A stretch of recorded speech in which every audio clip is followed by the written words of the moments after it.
અત્યાર સુધીમાં તમે કયા પ્રકારના અરીસાઓ જોયા છે એ મને જવાબ આપો. તમને હવે બધું દેખાય છે ને?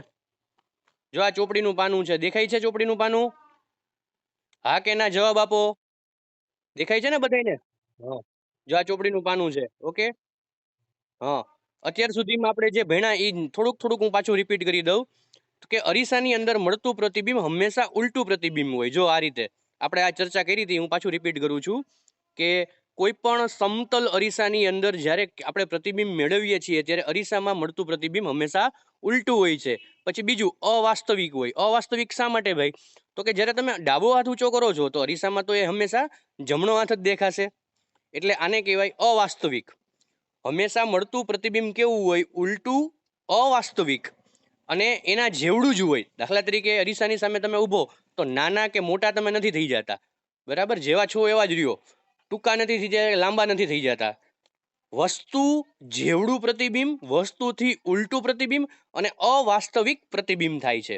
હવે જો એમ્બ્યુલન્સ છે, જે એમ્બ્યુલન્સ એની અંદર જો આવું લખ્યું હોય છે, જો દેખાય તમને ઊંધું લખ્યું હોય એમ્બ્યુલન્સમાં. શા માટે ઊંધું લખ્યું હોય? કોણ મને કહેશે? ચલો કોક જવાબ આપો મને. શા માટે આમાં એમ્બ્યુલન્સ છે એનું નામ છે એ ઊંધું દેખાડ્યું હોય? જો અરીસા. હા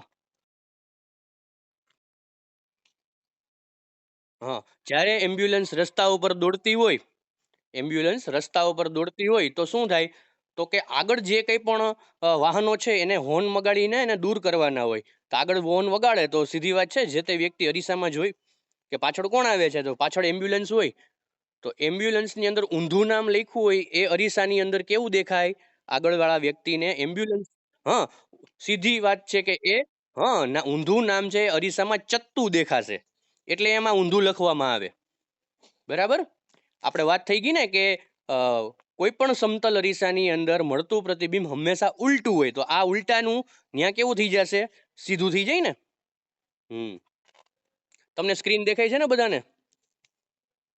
સ્ક્રીન દેખાય છે? હા કે ના? બસ સરસ, હાલો.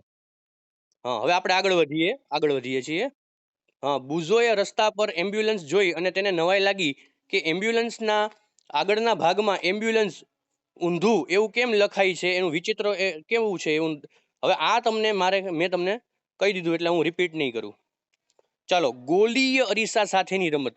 ગોલીય એટલે શું થાય? પહેલા તો શબ્દને સમજવાનો. ગોલીય શું થાય?